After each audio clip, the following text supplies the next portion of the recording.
Queridos irmãos, é um prazer imenso estar com os irmãos nesse espaço virtual para trazer uma reflexão sobre um assunto que tem sido bastante atual, principalmente nesse momento em que a gente está vivendo, né? Onde o mundo está aterrorizado com essa pandemia e os acontecimentos, né? Mundo afora, tantas coisas acontecendo tão rapidamente, tem chamado a atenção do mundo cristão, das pessoas, para algo sobrenatural, como se algo sobrenatural estivesse prestes a acontecer. E existe um assunto que é bastante discutido no meio cristão, né? E as pessoas tentam buscar o entendimento e a compreensão sobre isso, que é a questão de quem é o anticristo, né? O homem do pecado, né? Como está descrito lá no texto bíblico, e a gente vai tentar trazer uma visão diferente. E eu sempre costumo dizer, sempre disse isso em todas as minhas mensagens, que eu não sou o dono da verdade, né? Mas tento trazer de alguma forma uma visão diferenciada para, quem sabe, enriquecer, né, a experiência espiritual de cada um de nós e a minha também. E para nós começarmos, nós precisamos entender que uma verdade ela não se contradiz, irmãos, né? As doutrinas que se apoiam na verdade, elas não se contradizem umas às outras. Vou dar um exemplo, né?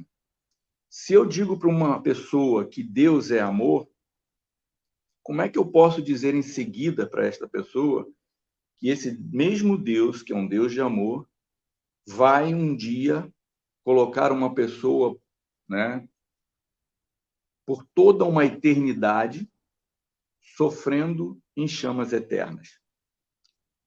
Não faz muito sentido, né? Aqueles que não amam a Deus e não obedecem a Deus, sejam lá por quais motivos forem, né? Como que essas pessoas, então, serão atormentados por toda a eternidade em fogo eterno, né? Como disse, isso não faz sentido, né? Mas alguns poderiam, então, começar a pensar, mas e a justiça divina, né? Onde fica o conceito, eu pergunto, irmãos, onde fica o conceito de proporção de justiça? Nem a justiça humana, que é falha, imperfeita, né, é capaz de pensar num castigo assim. Imagina a justiça divina de um Deus que nós dizemos que é um Deus de amor. Então, não casa essas ideias, compreende, irmãos? Então, se eu tenho um ponto como verdade absoluta, eu não posso, de alguma maneira, trazer alguma outra coisa que vai, por menor que seja, né, o ponto, contradizer aquilo que eu estou afirmando como uma verdade absoluta, né? Bom, por isso que nós não podemos analisar o assunto bíblico sem considerar os demais, né? Sempre observando se aquilo que eu estou estudando, analisando, ele não se choca em algum ponto menor que seja, né, com outro ponto doutrinário, né? Eu não posso avaliar um determinado assunto da Bíblia sem levar em consideração todos os outros assuntos que cercam aquele assunto da Bíblia. Então vamos lá, vamos tentar analisar o nosso assunto de hoje, né? Mas de antemão, como disse, né, eu não sou o dono da verdade, eu vou apresentar aqui apenas uma visão diferenciada sobre um assunto bastante discutido, especialmente nos dias de hoje, que é quem é o anticristo, né? Quando e como ele aparecerá? Que sinais fará, né? Será que ele vai aparecer como a gente costuma visualizar nos quadros que se pintam, né? Nas imagens que se pintam de Jesus, que nós vemos em diversos quadros e figurinhas por aí afora, né? Será que esse anticristo vai se apresentar assim? Será que ele é assim, de alguma forma? Como ele vai atuar?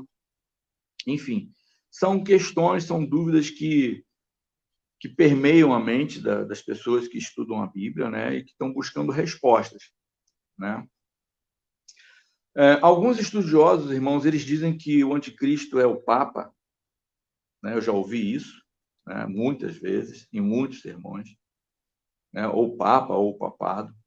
Outros dizem que o anticristo, né, ele seria um ser sobrenatural, ou o próprio Satanás, disfarçado, né, de um anjo de luz, de um ser iluminado. Alguns já comentaram acerca do anticristo como se ele não fosse uma pessoa, mas fosse um sistema político, talvez, né? Então, há diversas, vamos dizer assim, análises textuais que, por algum motivo, levam as pessoas a pensarem no anticristo como sendo algo assim, algo específico, uma pessoa, um sistema, e por assim em diante, né? Eu vejo, irmãos, um problema muito grande numa interpretação assim, porque ela acaba, como eu disse anteriormente, a gente tem que sempre analisar um texto em relação aos demais textos, aos demais assuntos da Bíblia, que não podem se chocar. A verdade, ela tende a ser harmônica, né? Ela é harmônica, né? O problema é que muitos estão esperando o aparecimento desta pessoa ou desse sistema, né, para dar crédito, quem sabe, à vinda, não à vinda, mas ao retorno de Cristo a este mundo para a salvação dos seus amigos e irmãos.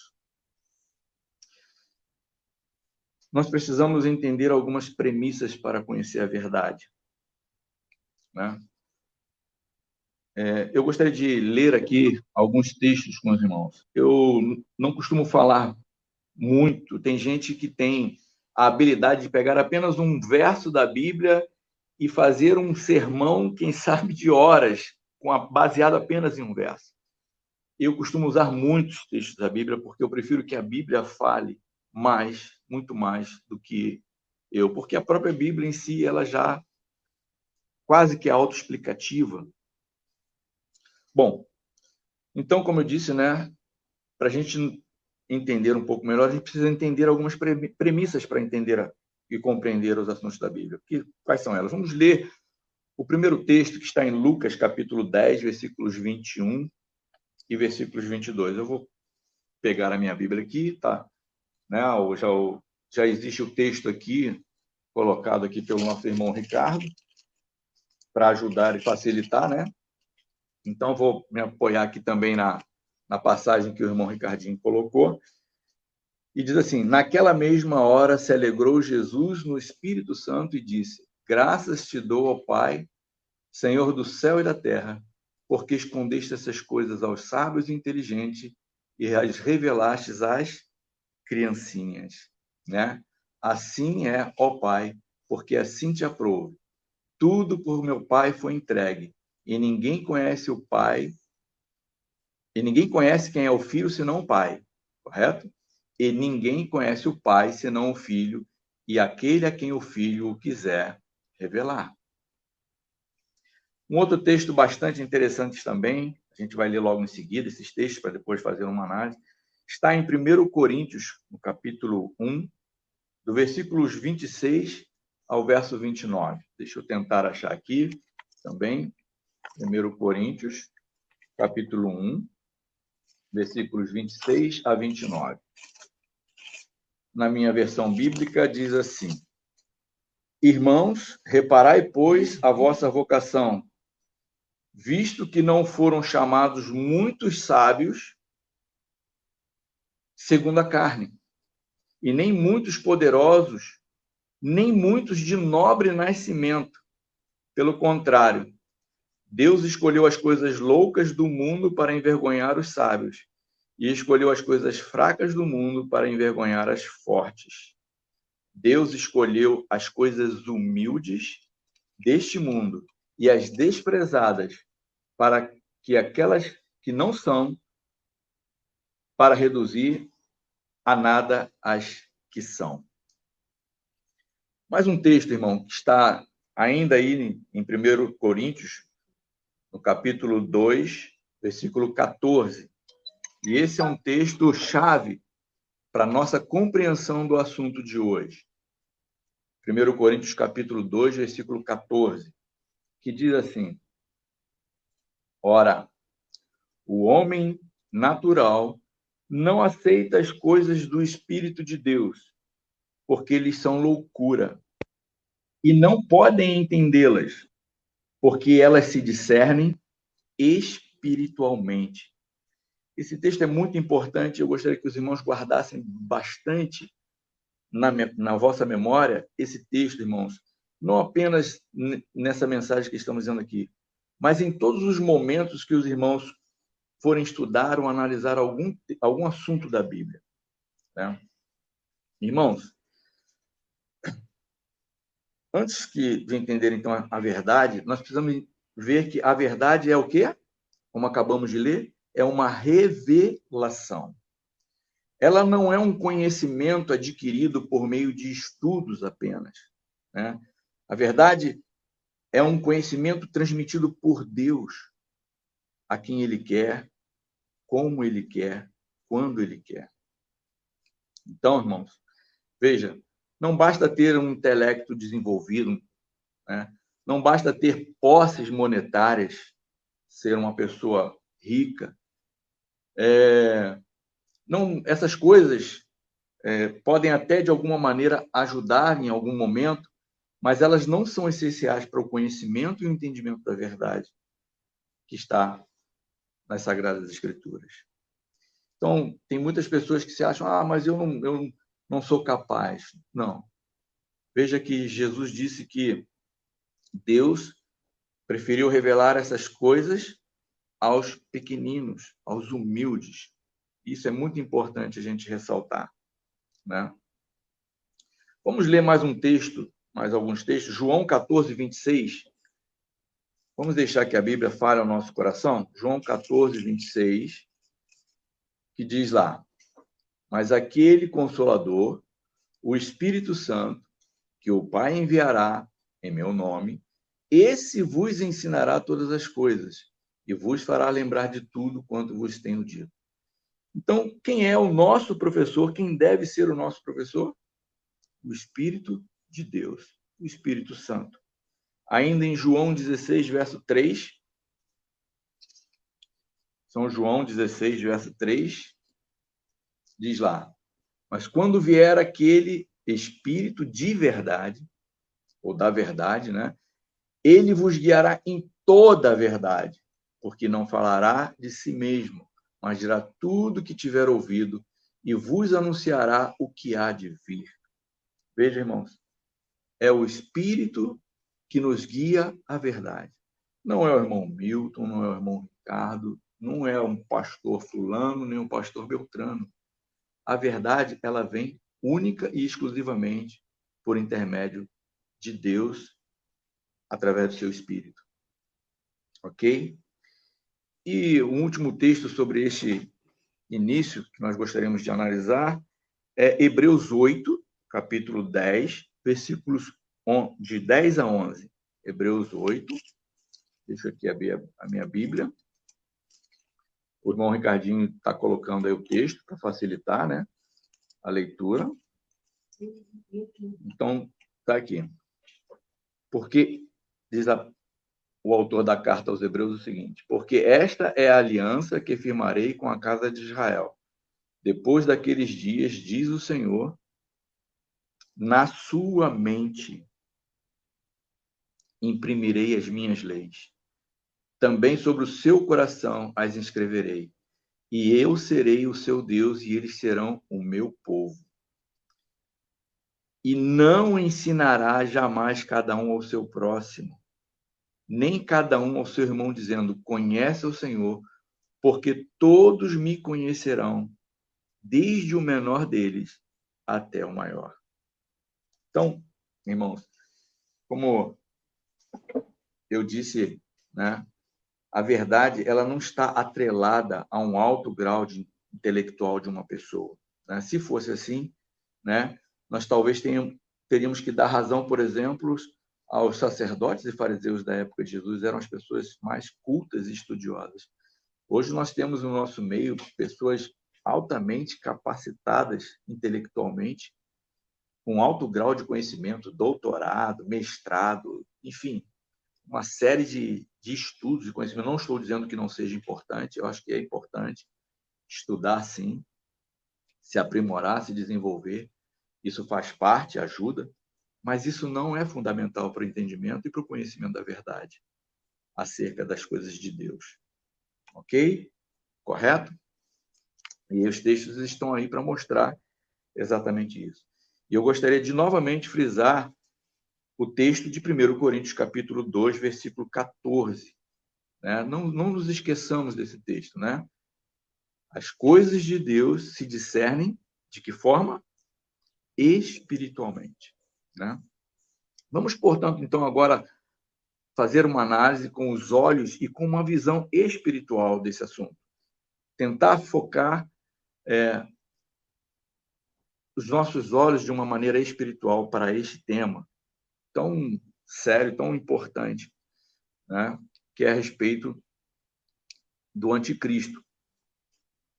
E quando ele vai, de fato, se manifestar, como vai se manifestar e por quê. E, irmãos, talvez você fique surpreso, eu acredito talvez até que se escandalize, pode ser que alguns irmãos se escandalizem com o que eu vou falar aqui sobre este assunto, porque ele vai na contramão de tudo aquilo que alguns irmãos já estudou, já ouviu falar. Pode ser que não, né? Mas eu acredito que talvez eu vá surpreender com alguns irmãos que estejam agora nos ouvindo, né, e nos vendo, com o que nós vamos falar sobre esse assunto. Ok? Então vamos para lá, sem mais delongas, né? Vamos para o texto de 2 Tessalonicenses, que é o texto base para a mensagem de hoje. 2 Tessalonicenses, capítulo 2, nós vamos ler do versículo 1 ao 12. Diz o autor da carta aos irmãos em Tessalônica o seguinte: Irmãos, no que diz respeito à vinda de nosso Senhor Jesus Cristo e à nossa reunião com Ele, nós vos exortamos a que não vos demovais da vossa mente com facilidade, nem vos perturbeis, quer por espírito, quer por palavra, quer por epístola, como se procedesse de nós, supondo tenha chegado o dia do Senhor.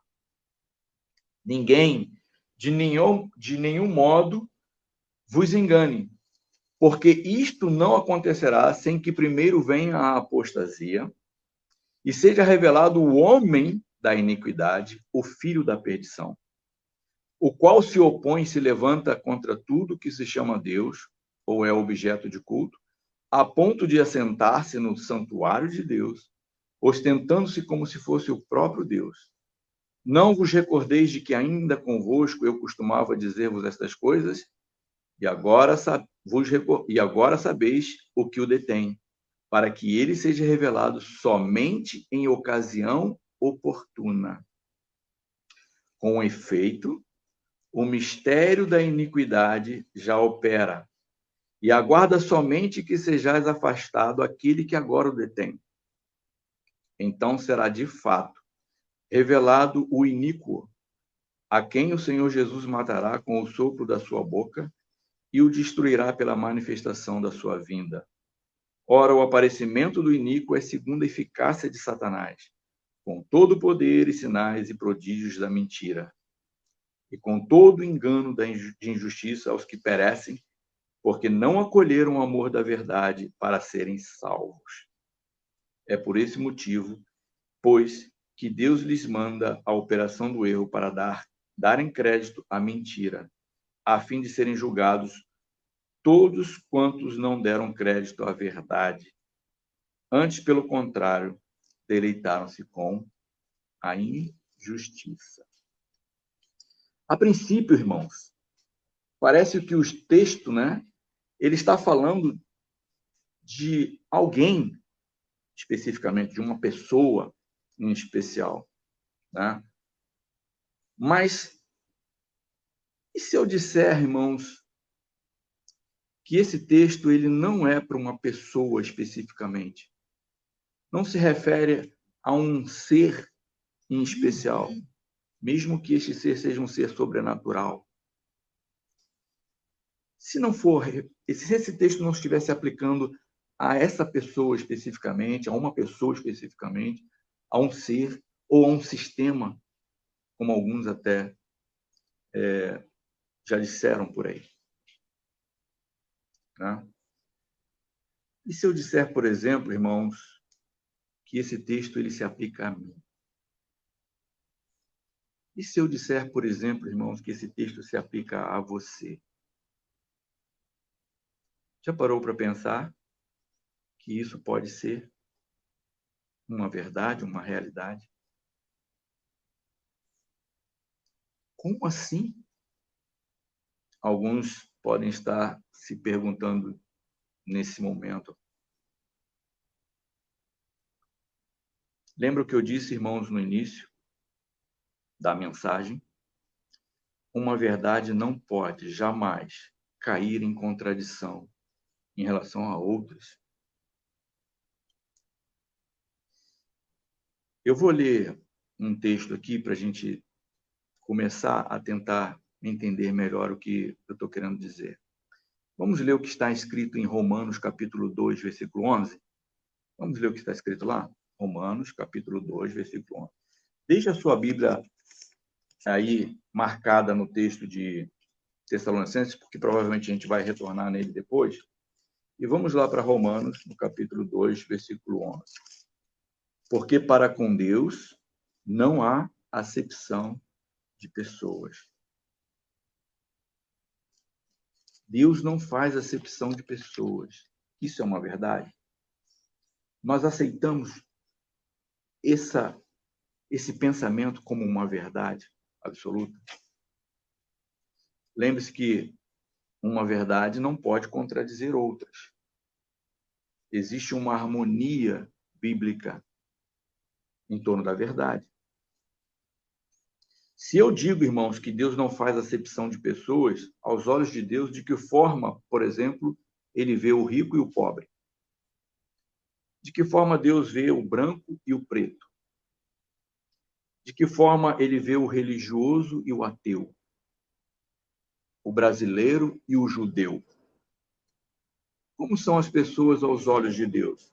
Se eu digo que Deus não faz acepção de pessoas. Eu vou voltar aqui novamente nas premissas que a gente falou agora ainda há pouco, ressaltando mais algumas premissas para que a gente possa entender quando a gente vê a verdade ou procura ver a verdade com olhos espirituais. Para que a gente possa conhecer a verdade, irmãos, primeiro, a gente precisa amar a verdade. Deus jamais revelará a verdade para quem se deleita com a mentira.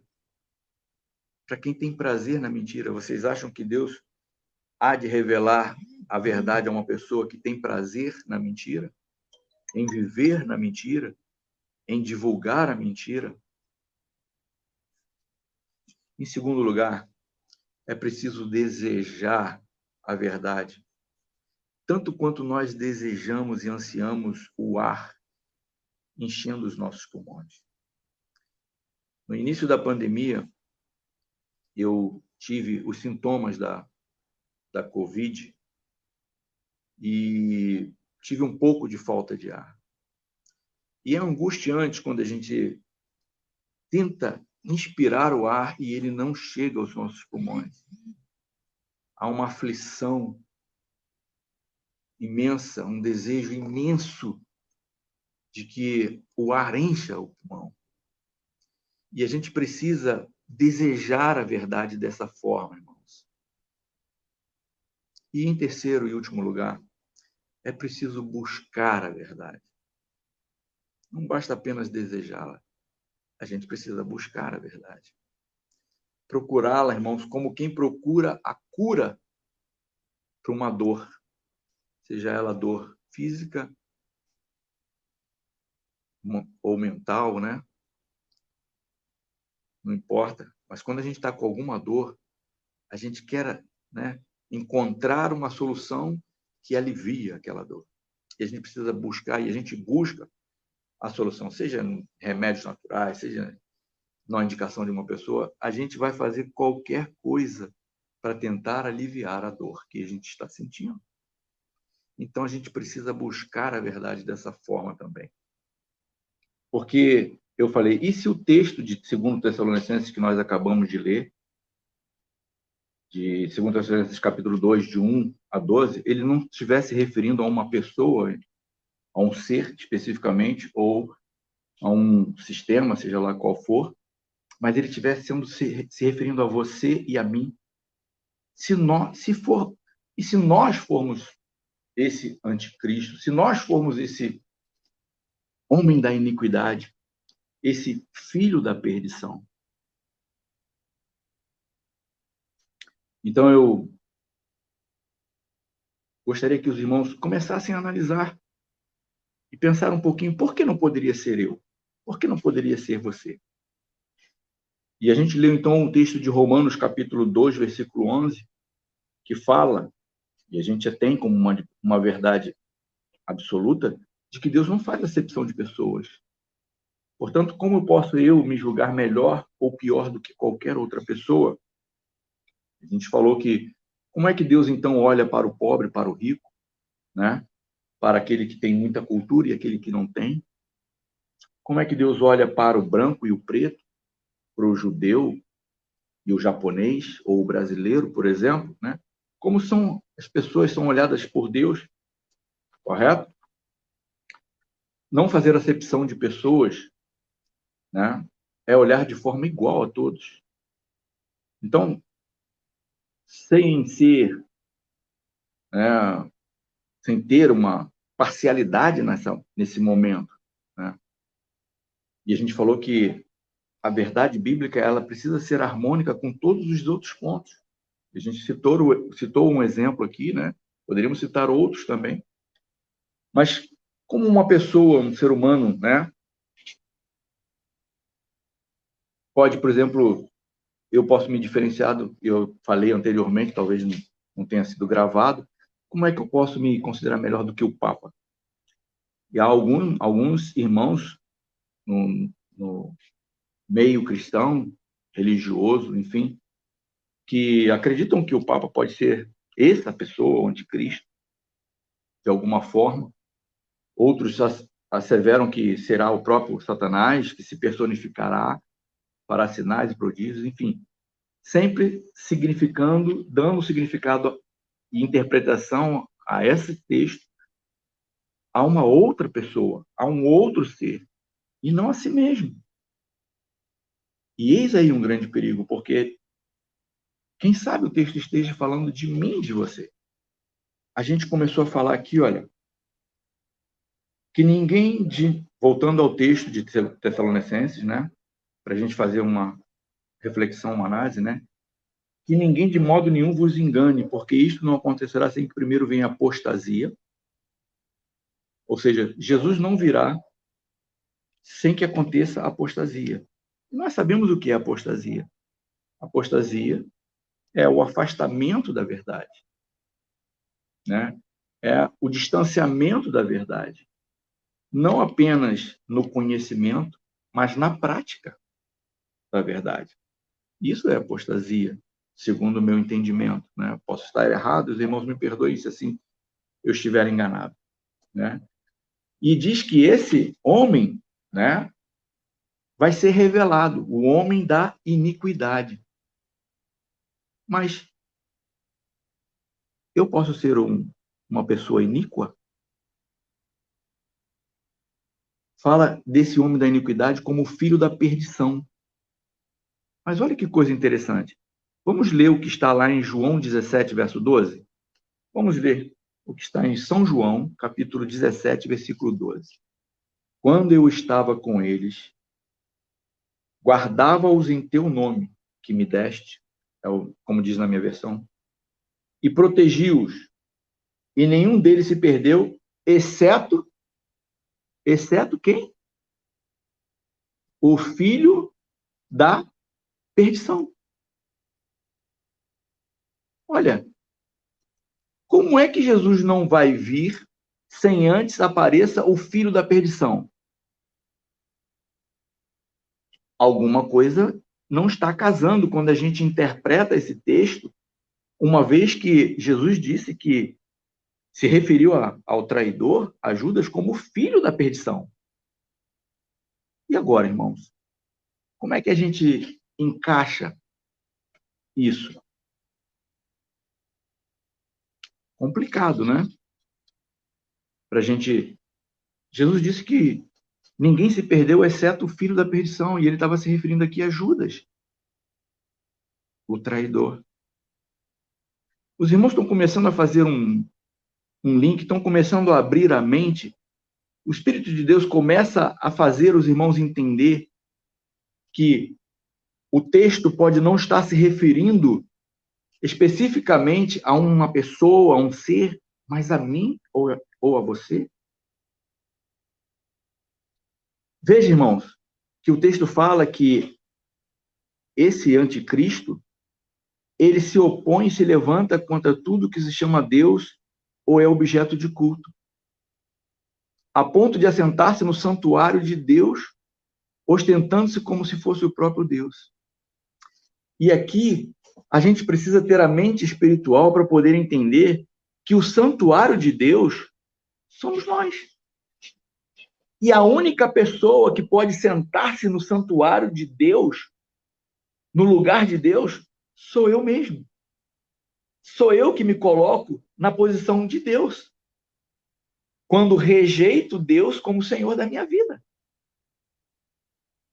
Estão entendendo, irmãos, o sentido do texto? Ostentando-se como se fosse o próprio Deus. Quando eu deixo Deus de lado, quando eu tento tomar as rédeas da minha vida e seguir por mim mesmo, eu estou me colocando numa posição de Deus. Quando eu me julgo autossuficiente, eu estou me colocando no santuário de Deus, que sou eu mesmo, na posição de Deus.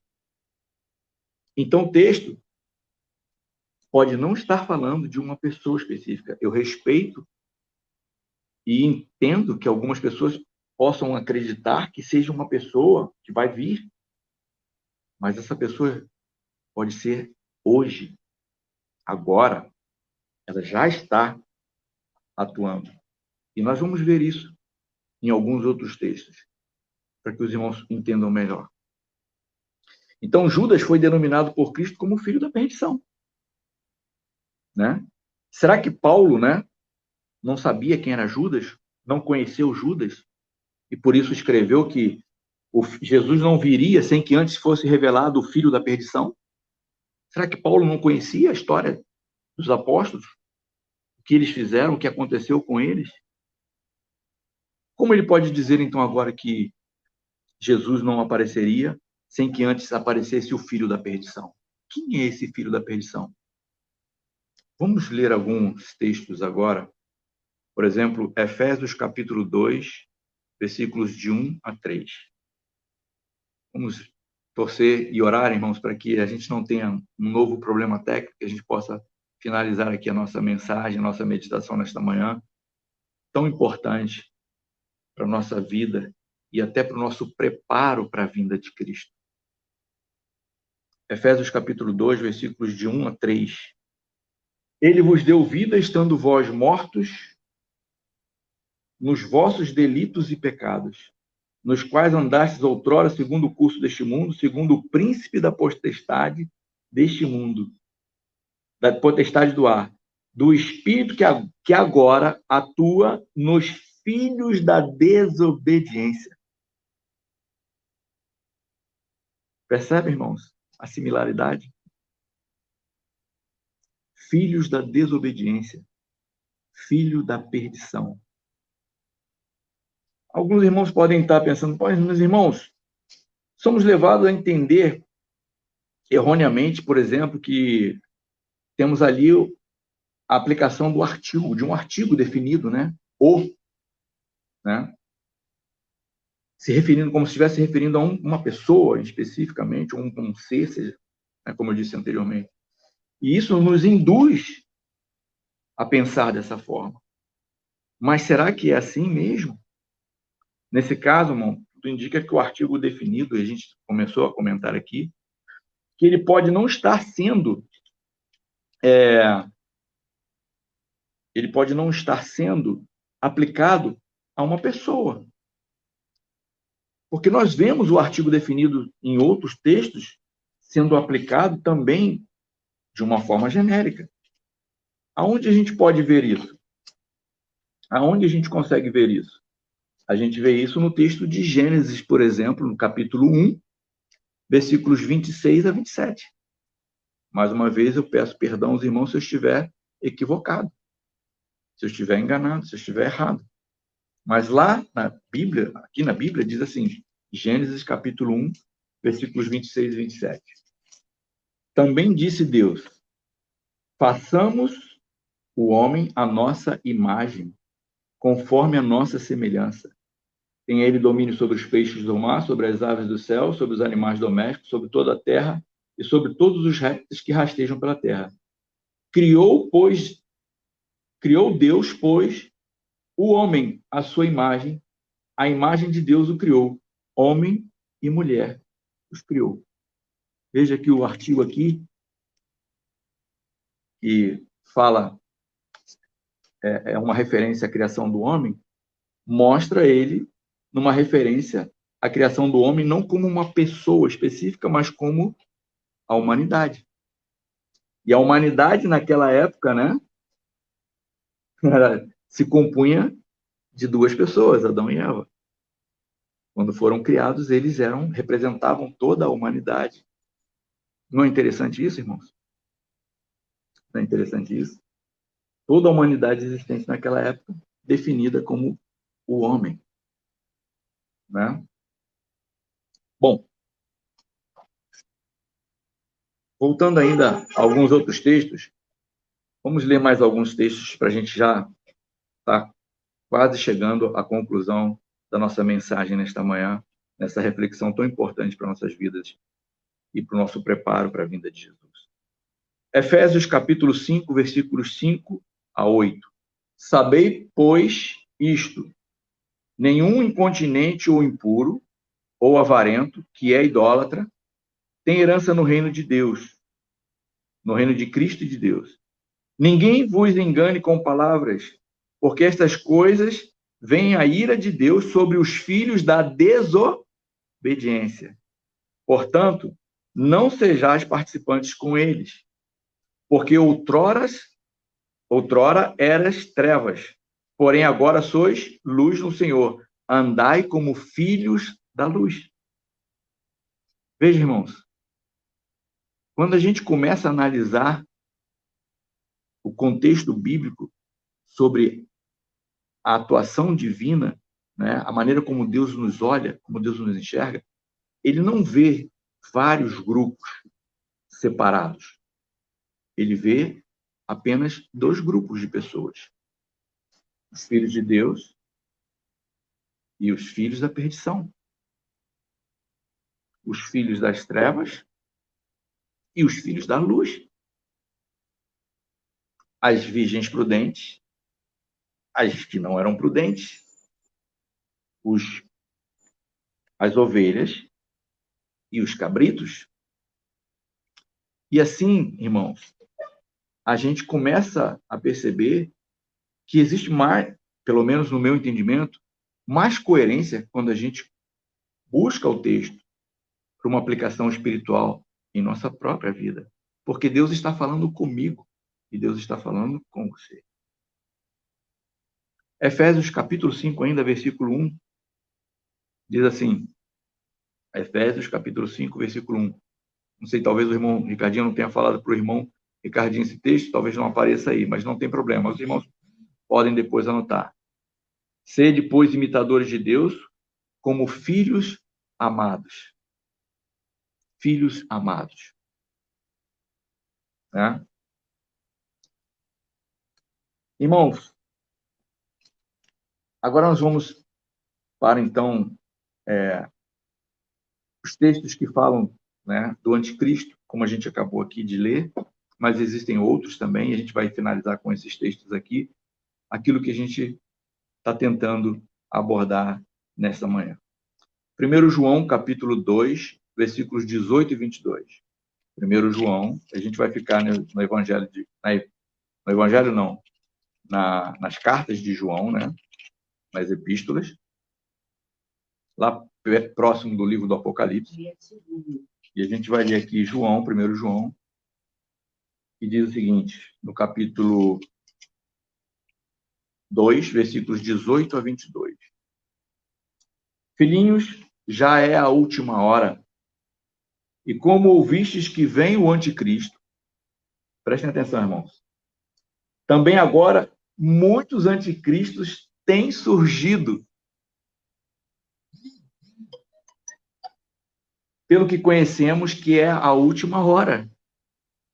Veja, irmãos, o anticristo já estava. Ele não vai aparecer. Ele vem aparecendo. E de que forma o anticristo vem aparecendo? Nós vamos analisar um pouquinho esse texto novamente. Muitos anticristos têm surgido pelo que conhecemos que é a última hora. Até o verso 22. Eles saíram de nosso meio, entretanto não eram dos nossos. Porque se tivessem sido dos nossos, teriam permanecido conosco. Todavia, eles se foram para que ficasse manifesto que nenhum deles é dos nossos.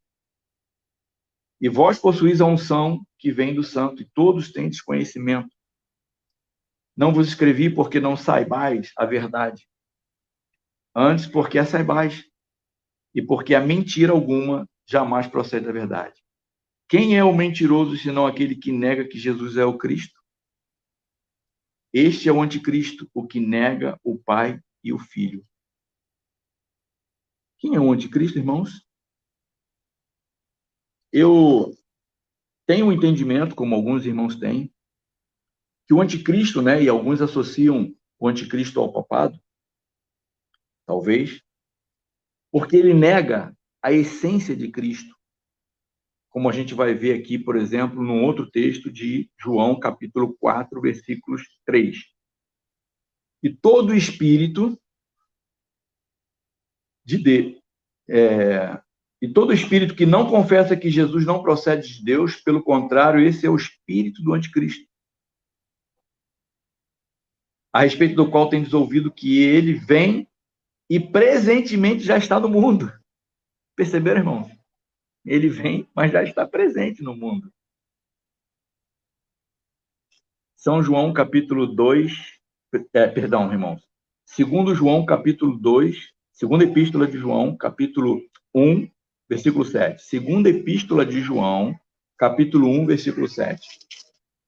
Porque muitos enganadores têm saído pelo mundo afora, os quais não confessam Jesus Cristo vindo em carne. Assim é o enganador e o anticristo. Por que o apóstolo João ele está ressaltando que o anticristo ele nega que Jesus vem em carne? O que significa que Jesus vem em carne? Significa que nós precisamos aceitar de verdade que Jesus era tão humano quanto eu e você somos. E quando a gente imagina um Jesus sobrenatural, de uma forma não humana, a gente está negando a essência de Cristo.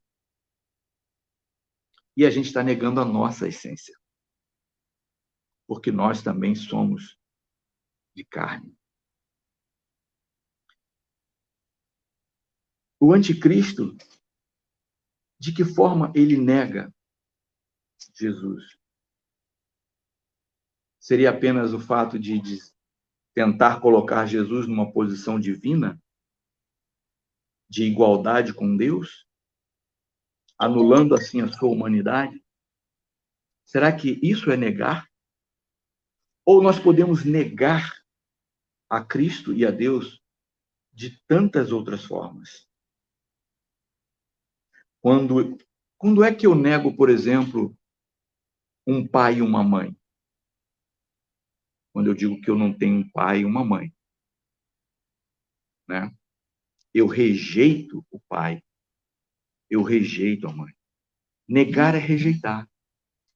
E a gente já rejeitou Jesus na nossa vida alguma vez? Você já rejeitou a Jesus quantas vezes na sua vida? Quantas vezes eu já rejeitei Jesus na minha vida?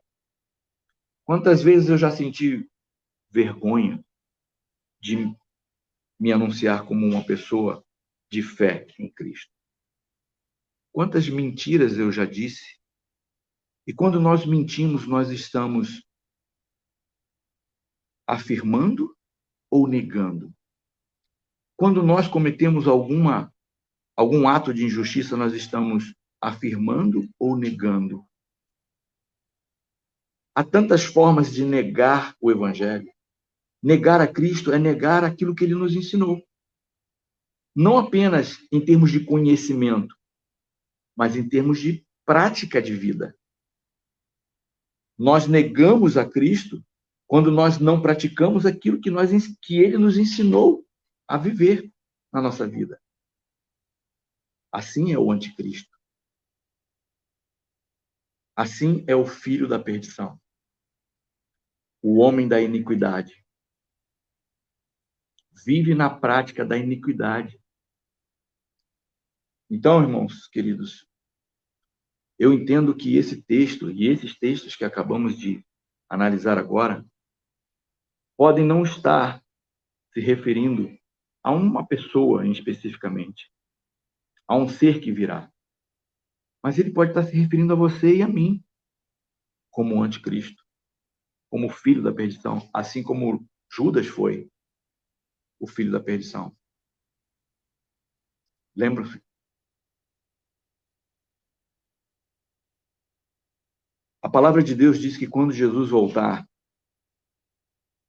vai ser como nos dias de Noé. Alguns irmãos estão esperando acontecimentos sobrenaturais para, quem sabe, despertar para a vinda, para o retorno, não vinda, mas o retorno de Jesus. Assim. Mas Jesus disse que será como um ladrão. O ladrão não avisa quando vai vir, quando ele vai na sua casa. Você tem que estar preparado. Independente de qualquer coisa, você tem que estar preparado. E o preparo para a vinda de Cristo não é um erro pensar em um momento para começar a se preparar. Isso pode ser um engano fatal, irmão, para mim e para você. A gente precisa estar preparado agora, porque o retorno de Jesus pode acontecer hoje. Se algo acontecer comigo e eu me for, e eu irei, certamente que irei em algum momento, Jesus vai ter retornado de alguma forma para mim, porque o meu destino estará selado para toda a eternidade. Então, meus queridos irmãos, que Deus nos abençoe. Eu vou finalizar essa mensagem de hoje lendo o último texto, que está em 1 João, no capítulo 3, versículo 10, para a gente fechar esse texto. 1 João, capítulo 3, versículo 10, a mensagem de hoje. Nisto são manifestos os filhos de Deus e os filhos do diabo. Todo aquele que não pratica a justiça não procede de Deus, nem aquele que não ama seu irmão. Eu espero que a mensagem possa encontrar guarida na mente e no coração dos meus queridos irmãos.